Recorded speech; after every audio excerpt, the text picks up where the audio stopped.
Hello everyone, কেমন আছো তোমরা সবাই?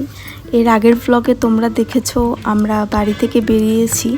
তো এখন আমরা পৌঁছে গেছি মন্দিরে। মন্দিরের বাইরে থেকেই পুজোর থালা নিয়ে নিলাম। তো পুজোর থালা নিয়ে ঢুকে গেলাম মন্দিরের ভেতরে। হালকা হালকা বৃষ্টি পড়ছিল, তার জন্য এখন ভিড়টা একটু কম। তো আমরা এখন মন্দিরের বাইরে ধূপকাঠি আর ঘিয়ের প্রদীপ জ্বালিয়ে প্রথমে পুজো করে নেব বাইরেই।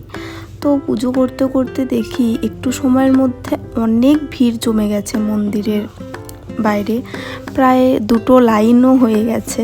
তো তাই আমরা কিছুক্ষণ লাইনে দাঁড়ানোর পরে মন্দিরের ভেতরে ঢুকছিলাম। তোমরাই দেখো কত ভিড়।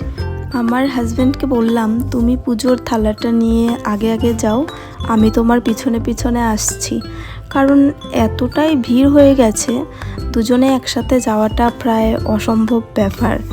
ভিতরে গিয়ে দেখি 3জন ব্রাহ্মণ পুজো করছিল, তাও কত ভিড় জমে গেছে তোমরাই দেখো। তো কিছুক্ষণ দাঁড়িয়ে থাকার পর, কিছুক্ষণ না প্রায় অনেক টাইম দাঁড়িয়ে থাকার পর আমরা পুজো দেওয়ার সুযোগ পেলাম। তো পুজো দিয়ে আমরা বেরিয়ে গেছি, এখন বাড়ি চলে যাব। তো আজকের জন্য এতটুকুই।